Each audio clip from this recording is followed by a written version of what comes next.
Assalamualaikum warahmatullahi wabarakatuh. Di sini Ibu akan menjelaskan tentang pengenalan MATLAB dan fungsi matematika pada MATLAB. Yang pertama, apa itu MATLAB? Ya, MATLAB itu adalah software yang dibangun oleh Mathworks.inc. Jadi perusahaan yang membangunnya namanya Mathworks.inc. MATLAB ini mengintegrasikan antara komputasi, ya, perhitungan secara komputasi gitu ya, dan visualisasi atau gambarnya. Juga di dalamnya ada pemrograman, di mana semua itu dapat dikerjakan dalam lingkungan yang cukup fleksibel. Jadi bahasa ini bisa digunakan oleh saintis, teknis, orang teknik ya, teknisian, dan matematikawan gitu. Jadi cukup fleksibel ya, digunakan oleh semua kalangan. Kepanjangan dari MATLAB itu bukan matematika laboratorium ya, tapi matriks laboratorium. Untuk tampilan MATLAB sendiri seperti ini ya. Nah, ini namanya adalah command window, tempat dimana kita bekerja. Tampilan awal itu ya dari MATLAB itu namanya command window. Terus selanjutnya di sini tuh current folder. Ini folder tempat kita menyimpan MATLAB gitu ya, yang sudah pernah dikerjakan. Lalu ini adalah menu-menu dari MATLAB. Sudah banyak, nanti bisa dieksplor sendiri. Lalu ini yang sering digunakan biasanya ini adalah M-file. Ini digunakan untuk pemrograman yang lebih lanjut gitu ya. Tapi kalau di HP tidak ada ya yang M-file-nya. Berikutnya di sini ada workspace. Nah, di workspace ini menunjukkan adalah pekerjaan kita yang sedang aktif dilakukan. Jadi dia itu menyimpan memori-memori pekerjaan yang sedang aktif dilakukan. Seperti itu. Berikutnya apa saja sih fungsinya MATLAB? Misalnya yang pertama sebagai kalkulator sederhana. Ingat kalau kalkulator itu kan penjumlahan, pengurangan, perkalian, pembagian gitu. Gunakan tanda kurung juga. Ini adalah pembagian terbalik, perpangkatan juga bisa. Nah, dari semua ini ada MATLAB itu menghitungnya sesuai dengan hierarki standar aljabar yang dikenal ya, yang umumnya dikenal. Yang pertama, operasi dalam kurung akan diselesaikan terlebih dahulu, terus operasi pangkat, selanjutnya operasi perkalian dan pembagian, yang terakhir operasi penjumlahan dan pengurangan.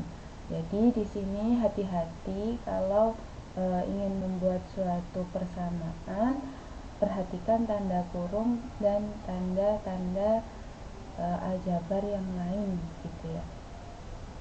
Nah, misalkan sudah 2 ditambah 3 dikali 4 gitu ya.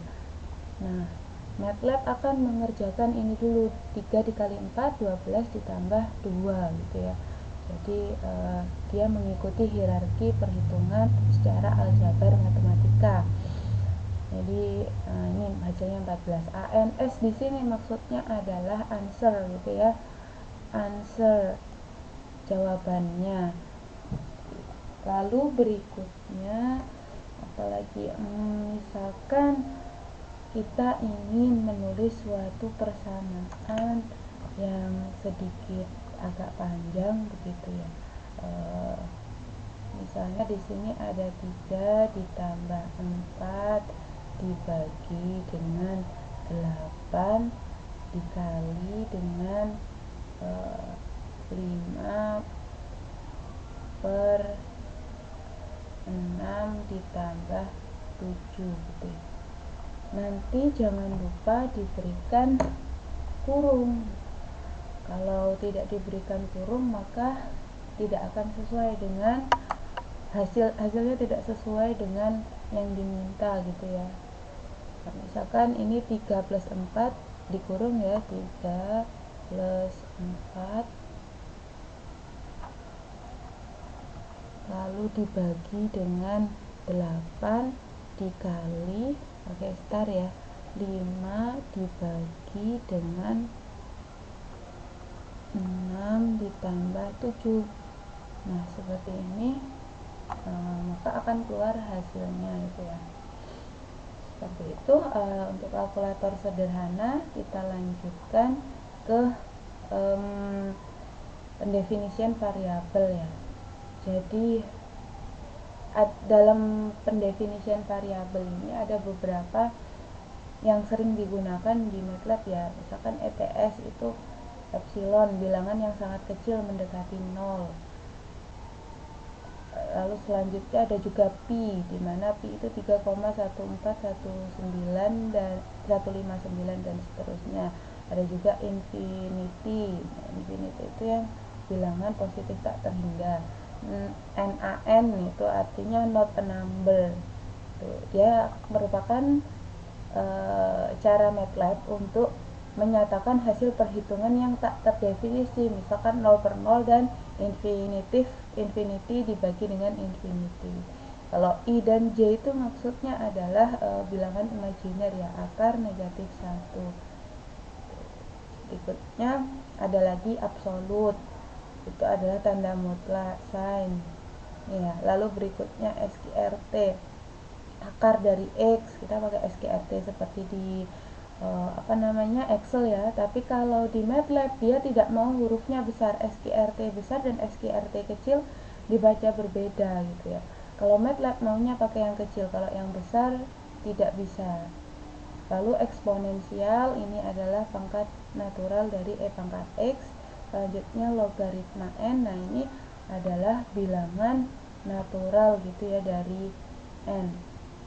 Jadi misal ln N, ini kan biasanya ln N itu ln X itu sama dengan E log X. Nah ketika kita di MATLAB hanya menuliskan log X, dia akan membacanya sebagai ini. Tapi kalau di matematika yang biasanya log X itu misalnya dia itu kan 10 log X ya, hanya 10-nya itu tidak diperlihatkan. Nah kalau menulis di MATLAB 10 log X bagaimana?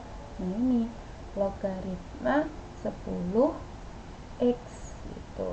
Kalau menulis misalkan 2 log X ya tinggal logaritma, ini promnya ya, logaritma 2X seperti itu.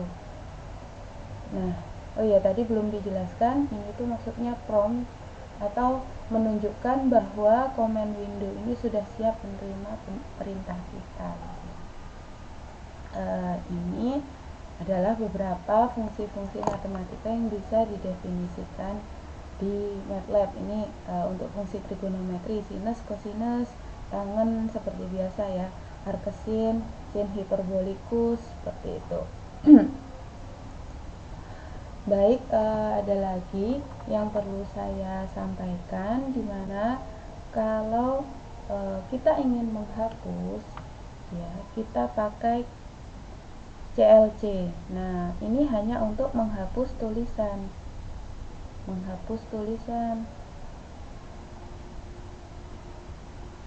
tapi kalau ingin menghapus memori itu kita pakai clear. Ini menghapus memori gitu ya. Baik, saya bersihkan saja, clear. Ini saya bersihkan dulu memorinya. Ini kan sudah tidak ada memori ya yang tersimpan, walaupun masih ada tulisan di sini, tapi MATLAB sudah tidak membaca tulisan-tulisan yang sebelum ada tulisan clear ini. Jadi memorinya sudah tidak tersimpan sebagai sesuatu yang aktif untuk dikerjakan. Lalu CLC, maka akan bersih semua tulisannya. Nah berikutnya misalnya kita ingin mendefinisikan variabel A itu sama dengan 2. Nah ya ada lagi, kalau seperti ini kan rame ya, A2, B3 berapa. Kita bisa sebetulnya menyingkat menyembunyikan tulisan ini A sama dengan 2, jadi tidak ditampilkan hanya, tapi tetap disimpan oleh MATLAB ini ya. Misalkan B sama dengan 3, kita beri tanda titik koma. Jadi titik koma ini maksudnya kita menyembunyikan tulisan yang sedang kita kerjakan. Lalu misalkan kepengen kita menulis di sampingnya, tidak ke bawah, bisa diberi tanda koma. C sama dengan 4, begitu misalnya ya, sama dengan titik koma.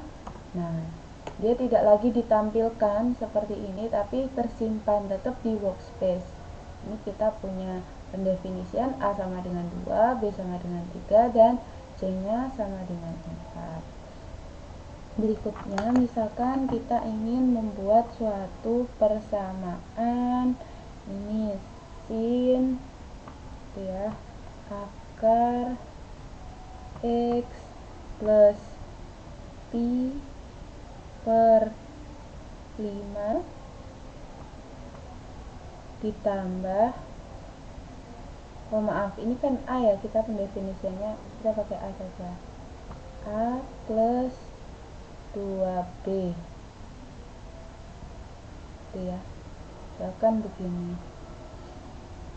kita ingin mencari nilai ini, lalu ditambah gitu ya, misalkan ditambah E pangkat min C gitu misalnya, lalu dikurangi dengan 24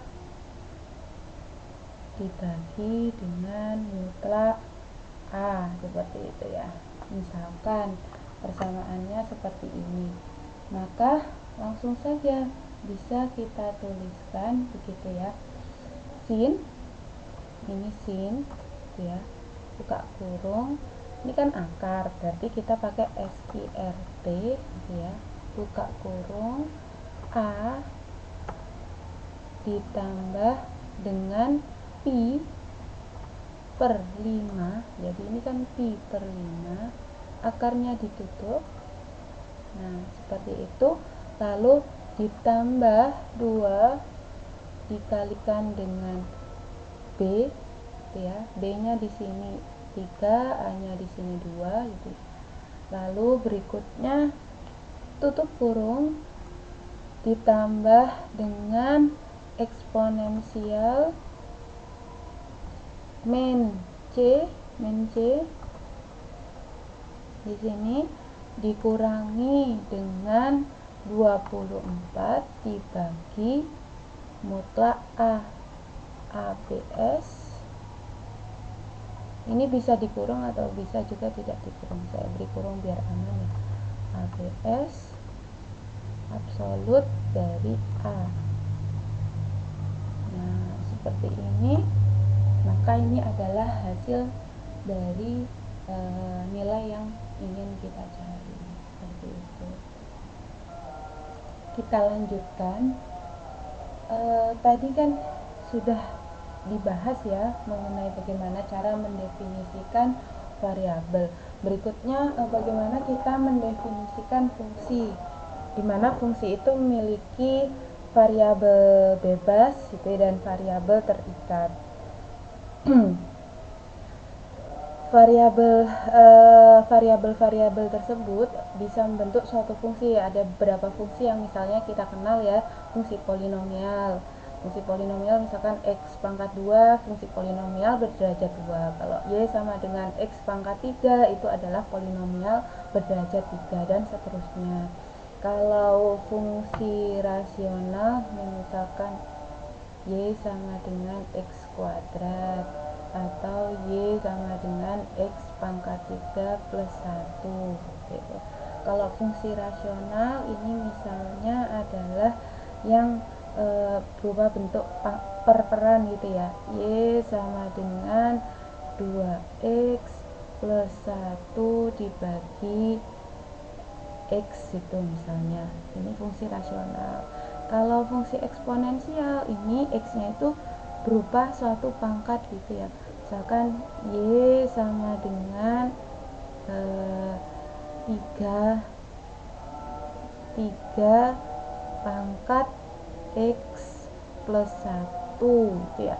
Nah, ini disebut sebagai fungsi eksponensial. Kalau trigonometri misalkan Y sama dengan cos X ya, atau Y sama dengan 5 kali sin X, seperti itu, dan seterusnya. Logaritma biasa ya, logaritma Y sama dengan 2 log 4 2 log X gitu ya, 2 log 3X gitu misalkan. Nah, dan seterusnya ditambah berapa gitu, 5 atau 6 dan seterusnya lah. Nah, ini berapa fungsi-fungsi matematika yang kita kenal. Nah, untuk mendefinisikan fungsi, pertama kita butuh variabel bebas, lalu berikutnya variabel terikat. Di sini variabel bebasnya X dan variabel terikatnya adalah Y. Nah, yang pertama untuk menuliskannya di MATLAB, misalkan kita ingin memperoleh nilai X-nya ya. Misalnya X-nya itu berada dalam rentang min 4 hingga 4 gitu ya. Lalu Y-nya itu adalah fungsi X kuadrat plus 6 gitu misalkan. Ini Y1 gitu. Kita berikan yang lain ini Y1 gitu ya. Jadi dia sudah dianggap dua variabel yang berbeda. Y1-nya misalkan kita pakai X pangkat 3 gitu. Lalu misal Y2-nya kita pakai yang eksponensial gitu ya, misalkan E pangkat X gitu ya, E pangkat X. Lalu apalagi misalkan Y3 itu adalah 5 sin X tuh. Bisa kita tuliskan di sini, misalkan X-nya itu adalah negatif 4 hingga 4, maka kita bisa menuliskan negatif 4,2 4. Jadi maksudnya negatif 4 hingga 4. Nah, tanda titik 2 di sini itu maksudnya sampai 4. Tapi ini yang dihitung rentangnya itu adalah 1. Jika seperti itu.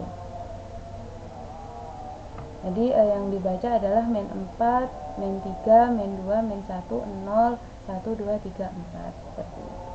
Misalkan ya X-nya berarti kita buat min 4 hingga 4. Lalu untuk Y-nya berapa? Maka Y sama dengan X kuadrat itu misalkan X pangkat 2. Nah, jangan lupa jadi dalam MATLAB itu penulisan apapun gitu ya, dia akan membacanya sebagai bentuk matriks. Apalagi untuk X ini ukurannya berapa? 9 kali 1 gitu ya, matriks yang berukuran 9 kali 1. Jadi kalau dipangkatkan kuadrat itu dia akan membacanya X dikalikan X, sedangkan matriks itu kan L ya cara menghitungnya. Misalkan kita punya A, B, C, D, lalu berikutnya di sini A, B, C, D. Kalau perkalian matriks biasa maka cara menghitungnya kan begini ya, A dikalikan A ditambah B kali C, itu adalah hasil matriks yang pertama, AA plus BC, kan seperti itu, dan seterusnya. Nah, begitupun juga dengan matriks. Kalau seandainya kita menuliskan pangkat 2, maka artinya itu X dikalikan dengan X, tapi yang dikalikan ya sesuai dengan L ini. Padahal kita inginnya min 4 dikuadratkan, min 3 dikuadratkan, min 2 dikuadratkan, jadi elemennya yang dipangkatkan gitu kan maunya. Maka caranya adalah diberikan titik di sini. Jadi titik ini di sini maksudnya yang dipangkatkan itu elemennya yang ada di dalam matriks ya, X kuadrat plus 6, maka hasilnya adalah ini, sesuai ya. Misalkan negatif 4 dikuadratkan 16 plus 6 berarti 22 gitu, dan seterusnya. Lalu berikutnya misalkan Y1 nya itu sama dengan X pangkat 3 ya, X dot pangkat 3 ya, biasa seperti ini ya. Ini bisa langsung diselesaikan saja, tinggal dituliskan, akan dihitung langsung oleh MATLAB. Lalu berikutnya dari fungsi ini gitu ya, ini nilai variabel bebasnya dan variabel terikatnya, ini bisa juga kita buat dalam suatu plot atau gambar gitu ya. Nah, bagaimana caranya? Saya bersihkan dulu, kita sembunyikan biar gak ramai seperti ini ya. Saya bersihkan, clear, PLC. Kita mulai lagi. Nah, karena saya ingin membuatnya suatu grafik yang mulus, maka di sini intervalnya negatif 4, rentangnya itu saya buat 0,01.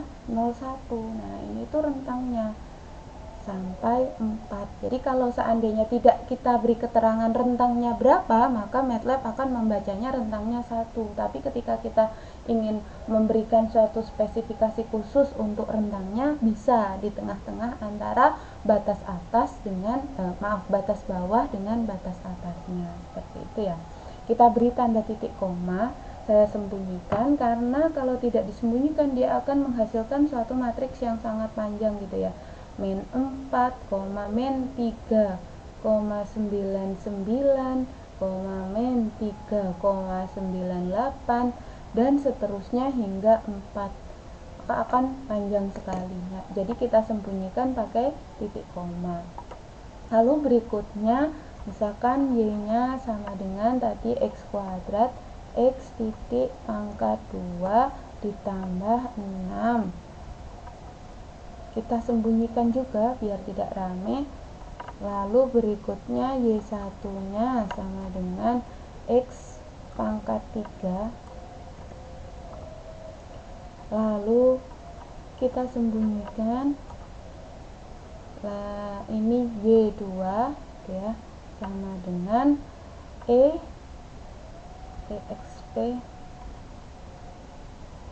gitu ya, XP min X, kita sembunyikan juga. Jadi diberikan tanda titik apabila dia itu berupa perpangkatan, perkalian, pembagian, itu diberikan titik. XP pangkat X ya, ini enggak ada minnya, XP pangkat X. Lalu misalkan Y3 nya sama dengan 5 dikali, karena ini perkalian skalar tidak apa-apa tidak diberi tanda titik, tapi kalau mau diberi titik ya tidak masalah, sin X titik.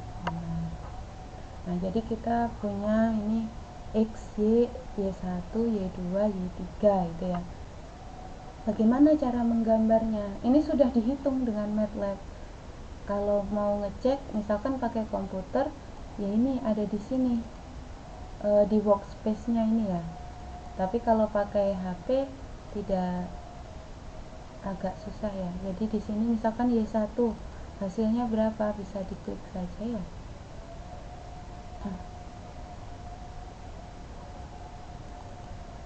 Nah, ini adalah Y1 nya, dia matriks 1 kali 801 gitu. Sampai ini tuh.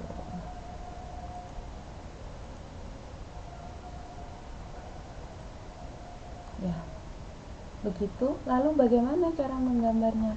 Tinggal kita tulis plot. Nah, variabel bebasnya di depan X, Ini jangan huruf besar ya, karena kita tadi mendefinisikannya huruf kecil, maka harus konsisten tetap huruf kecil. Kalau huruf besar tidak akan dibaca oleh MATLAB. X, Y gitu misalkan. Maka kalau kita enter akan menghasilkan grafik dari X, Y. Sebentar.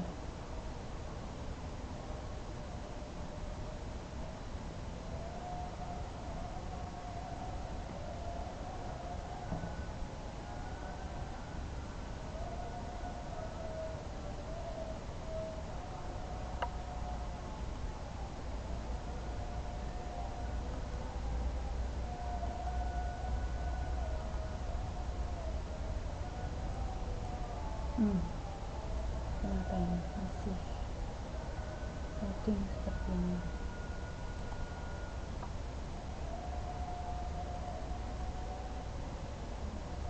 Nah, baru keluar ya. Jadi gambarnya kan seperti ini ya, bentuknya dari negatif 4 hingga 4. Lalu ini adalah hasil Y-nya seperti itu. Misalkan kita ingin mengupload Y1-nya seperti apa? Itu ya. X, Y1. Itu ya, di enter maka akan ada grafik baru ya. Ini pangkat 3 gitu ya, bentuknya lengkung seperti ini, ada titik beloknya. Begitu. Misalnya ini kan sendiri-sendiri tadi ya. Misalnya kita ingin menuliskan plot ini dalam satu grafik, jadi tidak dihapus grafik yang pertama. Kita pakai hold on gitu ya. Jadi plot X Y1, kita pakai plot yang X Y2 gitu misalkan. Y2.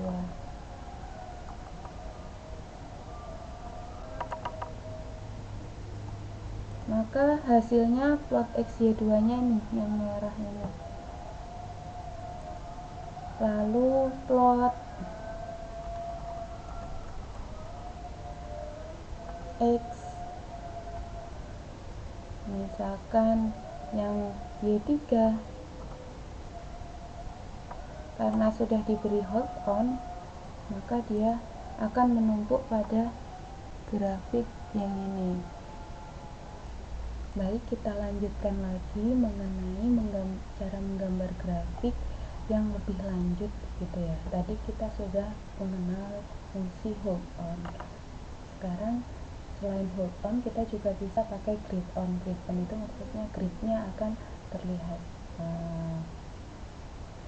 Pertama tadi kita pakai plot gitu ya, plot X, Y. X, Y. Nah misalkan di sini kita ingin dia garisnya memiliki warna yang lain, biru, hijau, merah atau biru muda. Kita bisa memanfaatkan di sini. Nah jenis garisnya bisa utuh, titik-titik atau titik strip seperti itu. Ini lambangnya. Misalkan kepengen yang titik strip gitu, begitu ya. Nah di sini plot X, terus tanda petik gitu ya, mau warna apa. Kalau warna biru pakai B gitu, misalkan warna biru B, terus maunya bagaimana, strip titik gitu ya, tanda petik ditutup kurung, di enter, maka grafik yang keluar adalah seperti ini. Tuh, kita hold on ya untuk membandingkan. Hold on tuh, misalkan kita ingin memplot grafik yang kedua yaitu X Y1, misalkan maunya X Y1 itu berwarna merah. Kalau berwarna merah kita pakai R ya. X, Y1, tanda petik R. Misalkan maunya ini putus-putus atau kita buat lingkaran lah. Lingkaran berarti kita pakai O kecil.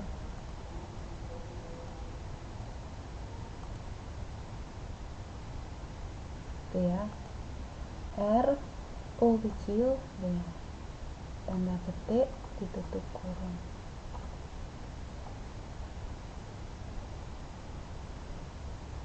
Maka gambar yang dihasilkan adalah ini. Dia itu adalah kumpulan dari O ya. Jadinya numpuk begini. Tuh. Atau mungkin plot untuk yang Y2 nya X, Y2 mau warna ini green, hijau gitu ya. Tanda petik G.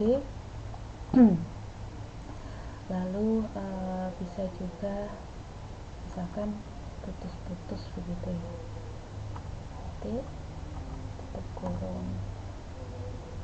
Maka akan diperoleh grafik berikutnya adalah di sini gitu ya. Jelas. Lalu untuk memberikan grid on, ini maksudnya diberikan ini ya, grid seperti ini grid on. Kita juga bisa insert X label dari sini, atau dari sini juga bisa. X labelnya misalkan nulis di sini bisa.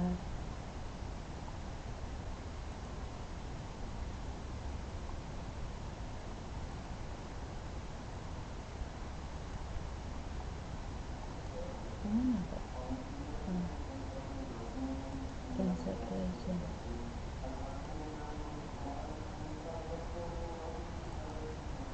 Ini aja ya, langsung ditulis seperti ini. Nah, itu diklik ini legendnya ya. Untuk legendnya itu ini data 1, data 2, dan data 3. Misalkan ini nggak mau ya insertnya, udah kita pakai ini X label gitu ya, seperti biasa. X label tanda petik misalkan waktu gitu ya, kita mau X nya itu adalah waktu, itu di enter, maka di sini akan ada tulisan waktu. Lalu berikutnya misalkan Y labelnya waktu terus pengeringan gitu ya, banyak pengeringan kopi gitu misalkan.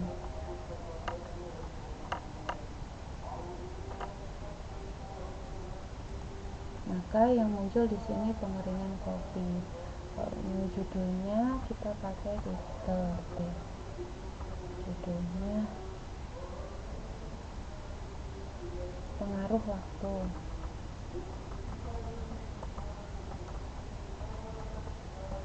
terhadap pengeringan kopi.